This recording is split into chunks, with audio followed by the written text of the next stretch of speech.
I'm Kate Abelhair, and this is my Coattail Program, Course 5 Final Project. I work at the International School of Myanmar. In the last 2 years, I've seen incredible changes happen in this country that's been closed off for decades. They are trying to catch up with the rest of the world in terms of infrastructure, electricity, internet connectivity. This has presented a lot of challenges for me with technology in terms of teaching it and in my Coattail program. In Course 5, we're asked to strive for redefinition. I chose a 3rd grade presentation unit to redesign with my skills and knowledge from the Coattail program. Given that we don't have a very fast internet, it really limits us to the programs we can use and how we can connect to a larger audience. We do have some digital cameras, and we have Photo Story 3 and headphones with microphones. In the past, we simply created PowerPoints and did group presentations. To expand this unit and bring in more skills and tools, I decided that we should add Photo Story to the unit. Students to take their own pictures and also use their voices to narrate their own stories. This was as close as I could get to redefinition given the resources and tools that I had. We were able to address quite a few net standards by redefining the unit. To introduce the students to the presentation unit, I focused on a big question. How can we use different software programs to present information to an audience? I let them know we would be going beyond PowerPoint to use Photo Story. They were very excited about this. The PowerPoint was going to be a research project using the Encarta Kids offline encyclopedia, which we've used a lot this year, and then we'd move on to creating digital stories with Photo Story and our cameras. I did let them know that they would be sharing their work with the other 3rd grade students and getting some peer feedback. I used our regular rubric for the lab to assess their projects.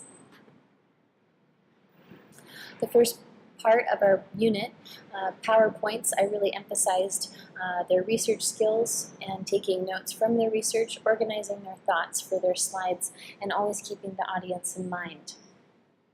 Using the peer feedback was a good solution to the group presentations, which the kids didn't have a lot of preparation or experience.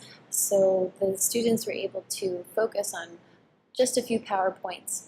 I did review with them and present a PowerPoint about using compliments, suggestions, and corrections to give their classmates some helpful feedback that would result in a better presentation in the future. We used the comments tool in PowerPoint to exchange feedback student to student. This simulates, for me, sharing their work with a larger audience. Perhaps in the future we could even share it with a different school. Part 2, Photo Story. The kids were excited to get out and use the digital cameras in the neighborhood. Many of our students come from wealthy families, and the neighborhood around the school is definitely different from what they're used to seeing. The students were in groups of 4 sharing one camera, so they had to use some teamwork. The things that we saw were people repairing trucks, tea stalls. We did run into some children that needed some more food or clothing. So this was a little bit of an eye-opener for the students as they walked out the front door of the school. Once we gathered all our photos up, I asked the students if they would like to share their photos so that we could all have more choices to create our stories, or if they would like to only use the photos that they took. This was my way of talking about the idea behind Creative Commons with the students, given that we didn't really have access to that resource. They did agree that it would be better to share their pictures so that we had more choices. I used a Smart Art graphics in Word to have the students organize their story before beginning. One of the programs that I've picked up from my personal learning network is Skitch. I found it really useful to create this photo story guide to show them what choices to make at each step of the program and to make sure that they're exploring all of the formatting and ways they can customize their story to be their own. It allowed the students to either work ahead of the class or to reread the directions and give them more time to complete their work. It was very effective. During the process of making the movies, the students did help each other. They either helped record a voice for their story or gave them a tip about how they can use the photo story guide better.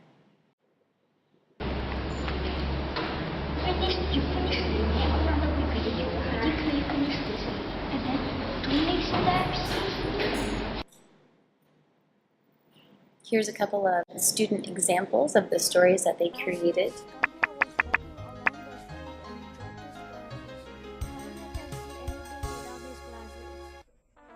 Ghost. He started to see blurry things. He think he saw a ghost. Mysterious words. Then he walked toward the ghost. Then he felt something sticky when he looked down. He saw that the ghost wrote that he loved Kamya. Big frog. Then he walked through the street and found a huge frog. He started to panic. Leaf. He walked along and found a leaf. Then the leaf started to move and Kamya followed the leaf. Back to school. The leaf led Kamya to a school. Kamya was happy and relieved that he found a school again. Finally, he walked down the street and found his classes. At last, he entered the school building.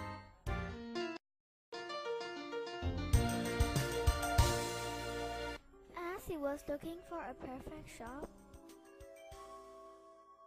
he found a dog about to bite a child.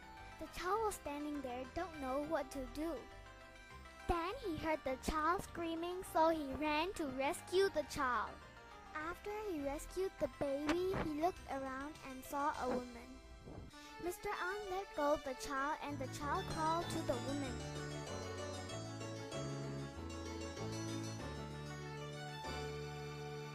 Mr. An returned to ISM and lived happily ever after.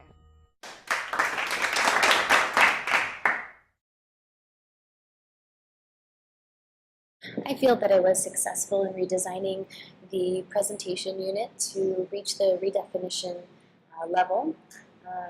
Given our lack of resources, I think that I achieved in a very creative way a task or a unit that could not otherwise be created unless we used the technology that we did.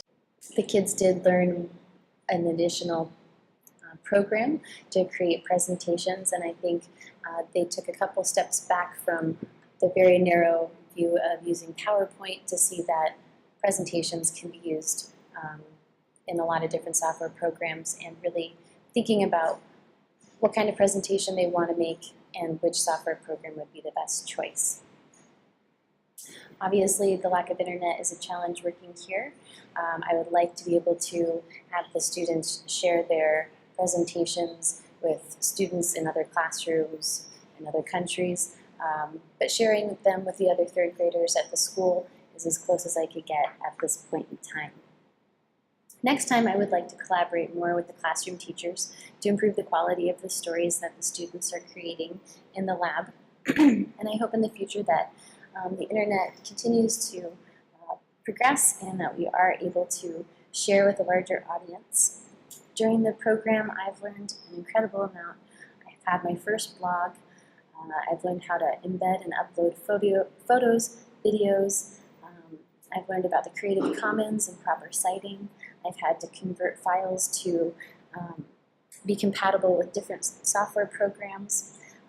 Using my personal learning network, which is sometimes challenging to access, but I've learned a lot about Google presentation, using iMovie, Audacity, Prezi, Sketch, Evernote, Handbrake, working on WordPress, and Also learning about the Zen presentation style.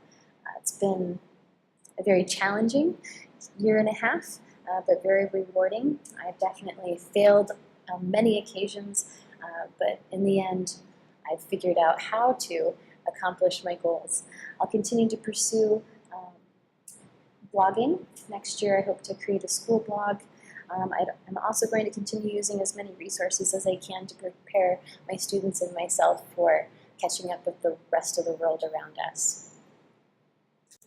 Here's a couple of final thoughts from my students about PowerPoint and Photo Story.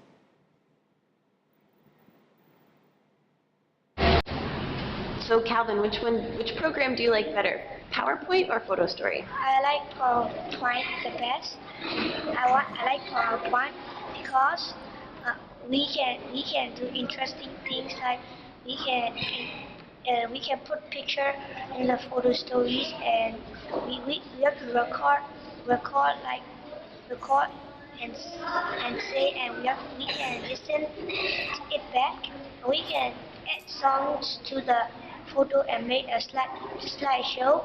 So I like photo story more than PowerPoint. Okay, awesome. I like photo story better because you can do customize motions, everything. You can also play a photo into a video. All right, cool. Is PowerPoint interesting or useful to you, do you think? Yes, because then you can make a video of some photos like the scraps. Okay. So are they good for different things, or do you want to always use Photo Story? They're good for different things. All right, thanks.